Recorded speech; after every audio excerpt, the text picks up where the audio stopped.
Ô Sônia, vou mostrar aqui, o ministro Aldo Rebelo está presenteando o jornal Gente, né, com um exemplar das suas obras aqui. A Maldição de Tordesilhas, Amazônia, 500 anos de cobiça internacional. Livro belíssimo, viu? Capa dura. E aqui, para quem está nos acompanhando, então... 4 idiomas, português, francês, inglês... Pode recomendar aos seus amigos franceses, Sônia, que o livro Pode está deixar, ministro, bem traduzido. Mais do que recomendado. Em inglês e espanhol. E eu quero o meu autografado. Será uma honra. E tem o outro aqui, que é o quinto movimento, Propostas para uma Construção Inacabada, que é uma trajetória do Brasil e uma projeção dos nossos desafios para voltar a crescer, reduzir desigualdades e consolidar a nossa democracia. Estamos recebendo aqui o ex-ministro Aldo Rebelo, ex-presidente da Câmara Federal, que sempre está conosco na programação da Rádio Bandeirantes, nos ajudando a entender, trazendo informações, análise sobre assuntos importantes do momento. Uma entrevista que já estava marcada com o ministro, que veio pessoalmente aqui ao nosso estúdio para nossa satisfação. Bom dia, tudo bem, ministro? Bom dia, Pedro. Bom dia, Thaís. Bom dia, Cláudio. Bom dia, Sônia. Bom dia aos nossos internautas. O senhor acompanhou esse anúncio aí do governo, desse corte? O que o senhor achou dessa medida? Olha, você já viu que o mercado precificou e você viu a reação do dólar. Então isso demonstra que o ministro Haddad não conseguiu o que queria. O ministro Haddad conseguiu muito aquém daquilo que se propunha. E já há a ideia de que isso tem prazo limitado, ou seja, tem prazo de validade, esse remédio, e que o governo vai precisar recorrer brevemente a outras medidas. Por quê? Porque a solução é provisória. A solução é provisória porque o ajuste pela despesa é limitado se não vier também pela receita. E a receita está difícil por quê? Primeiro, porque não dá para aumentar imposto, porque o resultado pode ser pior. Você pode ainda ampliar a sonegação, quebrar empresas. O país tem que retomar o crescimento. Não tem outra alternativa. E o país não está preparado para retomar o crescimento porque as corporações que bloqueiam o crescimento do país, de certa forma, controlam o governo, como nós podemos ver na fronteira agrícola, na fronteira da mineração, em todas as áreas que o Brasil pode crescer, ele está bloqueado. E aí o mercado, naturalmente, desconfia ou tem certeza de que o pacote é muito limitado. Cláudio, qual que é a tua pergunta? Bom dia. Muito bom dia, ministro. Prazer imenso, uma honra tê-lo aqui conosco. Eu queria começar pedindo a sua rápida opinião sobre isso que a gente estava assistindo, que o país está assistindo, que é o governo ali anunciando cortes, etc., se é que podemos chamar isso de cortes. Mas, assim, o ministro começou a sua explanação contando uma lorota, né, dizendo que a reforma tributária não aumenta os impostos, o que não é verdade, né, é um aumento brutal de impostos, ou pelo menos da carga tributária de uma maneira geral. Tem perigo disso dar certo, ministro? Cláudio, um abraço, bom dia. Infelizmente, para o país, não. O mercado já precificou esse pacote. A reação do dólar não é apenas por uma apreciação, para usar o anglicismo do ministro, que deveria ser valorização, que é uma expressão vernacular, por causa da situação internacional. É porque acha que esse pacote tem prazo de validade. Por quê? O governo, Cláudio, acabou de contingenciar o orçamento de 37 dos 38 ministérios. Só não contingenciou os recursos do Ministério do Meio Ambiente por uma conveniência da agenda do clima. Ou seja, o pacote não vai funcionar porque o ajuste fiscal pela despesa não tem condições de funcionar se o país não voltar a crescer, se o país não gerar receita, Por que se contingencia o orçamento? Eu vi isso várias vezes, em quase todas as pastas que eu ocupei. Você contingencia o orçamento quando a projeção de receita não corresponde à projeção do orçamento votado no Congresso. Ou seja, você não vai ter dinheiro para empenhar uma nota fiscal, uma nota de empenho lá no Ministério. Então você contingencia. Agora, o governo está programando cortar recursos, ou seja, fazer um ajuste pela despesa, mas o mercado já sabe que vai precisar fazer isso novamente, se não em 2024, mas em 2025, porque o problema não vai ser resolvido por aí, ou seja, as despesas vão continuar subindo e como o governo não tem receita para cobrir as despesas que vão subir, vai se pôr novamente a necessidade de um outro ajuste, de um outro pacote que as pessoas duvidam se o governo vai ter condições de realizar. Então, a entrevista do ministro, pela própria fisionomia, pela entonação da voz, pelo semblante, é a entrevista de uma pessoa derrotada. É uma entrevista de alguém que apresenta, não com entusiasmo, com convicção, como uma vitória, as suas medidas, mas apresenta de forma defensiva, como se estivesse anunciando uma derrota. Parece um técnico que vai explicar a derrota do seu time. Essa foi a minha leitura da entrevista do ministro Fernando Haddad, apesar do esforço que ele faz para convencer as pessoas de que isso vai resolver o problema. Infelizmente, que esse registro, infelizmente, não vai resolver. Ministro Aldo, prazer estar aqui com o senhor no Jornal Gente, na bancada, bem num momento importante como esse, né, o pronunciamento do ministro da Fazenda, Fernando Haddad. Eu queria conversar com o senhor sobre margem equatorial, mas eu não posso deixar de fazer uma pergunta, com a sua larga experiência, depois de tudo que nós ouvimos agora, e um assunto que eu abordei antes junto com a Thaís. A média da carga tributária das empresas dos países da OCDE é de 15%. No Brasil, é 34%.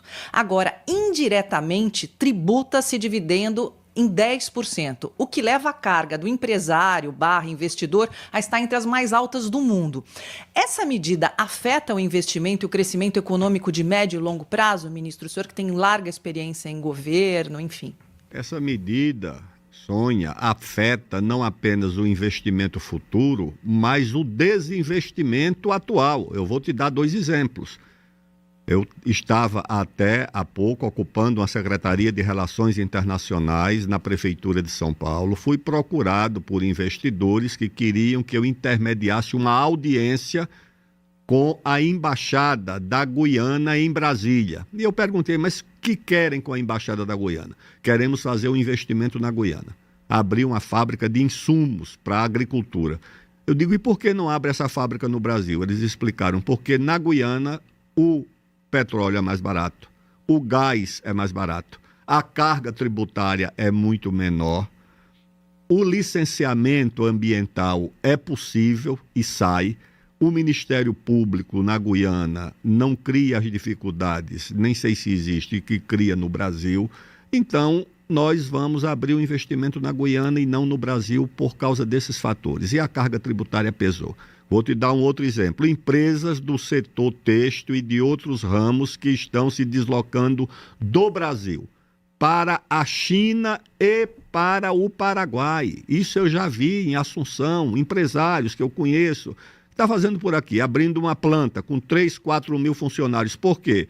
Porque aqui eu quero ter acesso a uma tributação menor, acho que é 11% a carga tributária do Paraguai ou coisa parecida, sair da perseguição do Ministério Público do Trabalho, que autua, fecha empresas muitas vezes com a sequência de autuações, e outras empresas que estão indo para a China. A Marco Polo já está na China, a Tramontina já está na China, outras empresas estão indo para a China.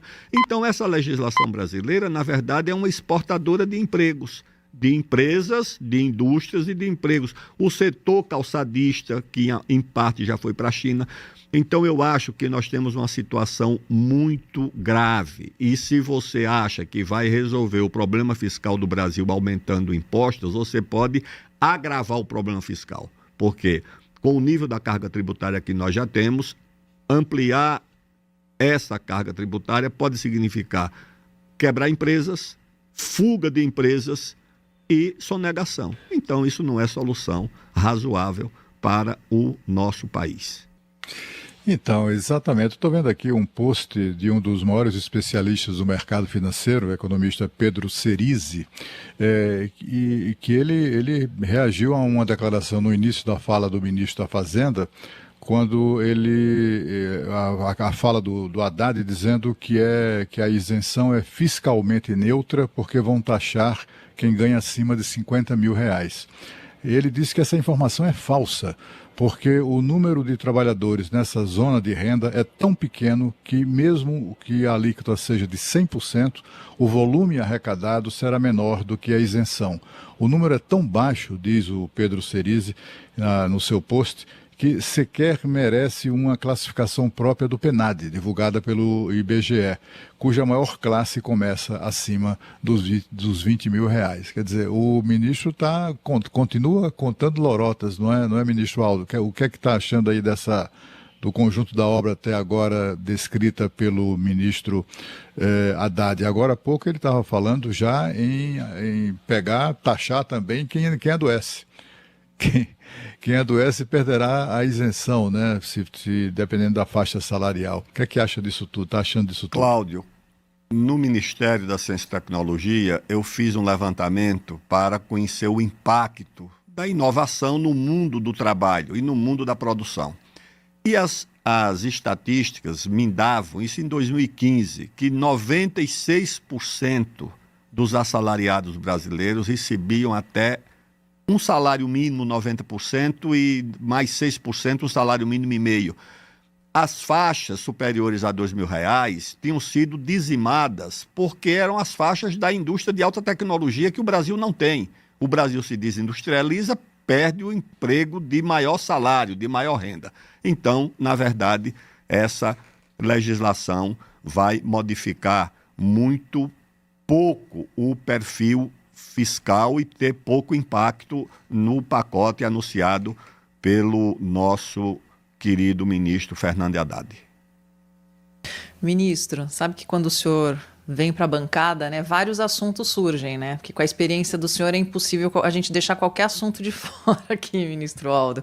Eu queria abordar com o senhor a questão do indiciamento do ex-presidente Bolsonaro, né, e de outras várias pessoas, o trabalho da Polícia Federal, do inquérito da chamada trama golpista no Brasil. Como é que o senhor avalia esse episódio? Sônia, nós devemos aguardar, depois do indiciamento, o pronunciamento do Ministério Público Federal, que parece que vai acontecer em janeiro ou fevereiro. É aí que nós vamos ter o parâmetro, porque a Polícia Federal agiu, nesse caso, na minha impressão, com os mesmos critérios que agiu na Lava Jato em relação ao presidente Lula, inclusive com a figura do chamado domínio do fato, é isso? Isso. Foi criada naquele período para justificar que o presidente sabia de tudo. E o outro aspecto, que também deve ser notado, é o esforço de transformar esse episódio numa campanha contra as Forças Armadas, como se não dá nem meia dúzia de generais e outros oficiais pudessem representar o universo dessa instituição, que é uma coisa absolutamente injusta, porque quando um médico, um jornalista, um advogado ou um comerciante cometem um crime, você não atribui o crime à medicina, à advocacia, ao jornalismo ou à política. Você aponta o responsável. No caso das Forças Armadas, não se explica, inclusive, que o golpe não aconteceu, se é que de fato as informações procedem, porque não houve adesão das Forças Armadas. Se houvesse adesão das Forças Armadas, da hierarquia, como houve em 64, que a cúpula das Forças Armadas, os governadores dos principais estados, a Embaixada dos Estados Unidos, o mundo financeiro e industrial de São Paulo, de Minas e do Rio, a CNBB foi uma grande articulação para o golpe, comparado com esse episódio de meia dúzia de oficiais. Eu acho que isso não tem cabimento, mas nós devemos aguardar naturalmente o que é que o Ministério Público Federal vai dizer, se aceita a proposta do indiciamento, o relatório longo, 800 páginas, produzido pela Polícia Federal. Ministro, olha, muito obrigada. Fala, Cláudio. Só uma última apreciação que eu gostaria do ministro sobre o episódio envolvendo o Carrefour, envolvendo esses ataques franceses, que não são apenas do Carrefour, mas também da Assembleia Nacional e até do governo da França contra os produtos brasileiros, produtos do Mercosul, e o comportamento do Brasil, né? meio, enfim, aquém das necessidades do momento. Eu gostaria que o ministro fizesse uma apreciação sobre Cláudio, isso. Importante a sua avaliação. pergunta. Por quê? Porque o episódio, ele é esclarecedor, ele é educativo, ele é pedagógico, ele tira os últimos véus do discurso de que é o meio ambiente, como as ONGs perfumadas, as ONGs interesseiras e os seus executivos perfumados defendem que isso tudo é por causa do meio ambiente. O Carrefour e o parlamento francês se encarregaram de esclarecer completamente que não há nada relacionado com o meio ambiente. É comércio, é protecionismo, é interesse de uma agricultura quase que estatal, de uma agricultura que é quase de funcionários públicos, dado o volume de subsídio que o governo francês, que o Tesouro francês entrega aos produtores rurais da França. Aquilo não é uma atividade de mercado. O governo francês paga para o sujeito plantar uva, criar uma vaca, uma ovelha, fazer queijo, porque é uma atividade financiada pelo Tesouro francês. E isso ficou claro. O Carrefour disse claramente que estava protegendo seus fornecedores franceses e o parlamento francês disse que acolhia a posição do presidente Macron e do governo francês em defesa da agricultura francesa. E esses representantes dos interesses dos agricultores franceses, travestidos de ambientalistas no Brasil, agora podem ter a sua máscara retirada. Não era pelo meio ambiente, não era pelas florestas, não era pelo aquecimento global, não era pelas mudanças climáticas, era pelo comércio, pela agricultura, pelo interesse comercial dos americanos ou pelo interesse comercial dos agricultores europeus e, nesse caso, dos agricultores franceses. E o Brasil poderia fazer um estudo muito breve para dizer o seguinte: o vinho que chega ao Brasil e o queijo francês que chega ao Brasil são produzidos em fazendas que protegem quanto da mata original ou da mata da floresta francesa. Aqui na Amazônia, qualquer produto que nos chega vem de uma fazenda que protege 80% da área, que hipoteca 80% da área para o meio ambiente. No Cerrado, 35%, na Mata Atlântica, 20%. E na França? Qual é a porcentagem da proteção do meio ambiente em cada fazenda que recolhe a uva para fazer o vinho ou o leite para fazer o queijo? O Brasil podia fazer essa pergunta aos franceses para que a hipocrisia, no caso da mulher dos 7 véus, para que o último véu seja retirado e para que os representantes dos interesses dos agricultores franceses aqui no Brasil, travestidos de ONGs e ambientalistas, sejam completamente e definitivamente esclarecidos. Posso... Difícil o acordo sair, né, ministro? Claro. Não, a França vetou o acordo. A França vetou o acordo, Sônia. Ô, Sônia, vou mostrar aqui, o ministro Aldo Rebelo está presenteando o jornal Gente, né, com um exemplar das suas obras aqui. A Maldição de Tordesilhas, Amazônia, 500 anos de cobiça internacional. Livro belíssimo, viu? Capa dura. E aqui, para quem está nos acompanhando, então... 4 idiomas, português, francês, inglês... Pode recomendar aos seus amigos franceses, Sônia, que o livro Pode está deixar, ministro. bem traduzido. Mais do que recomendado. Em inglês e espanhol. Mais do que E eu quero o meu autografado. Será uma honra. E tem o outro aqui, que é o quinto movimento, Propostas para uma Construção Inacabada, que é uma trajetória do Brasil e uma projeção dos nossos desafios para voltar a crescer, reduzir desigualdades e consolidar a nossa democracia. Ministro, muito obrigado pela presença, pela entrevista aqui no nosso estúdio hoje. Até uma próxima oportunidade. Muito obrigado, Pedro, Thaís, Sônia, Cláudio, senhoras e senhores ouvintes, e até breve, se Deus quiser.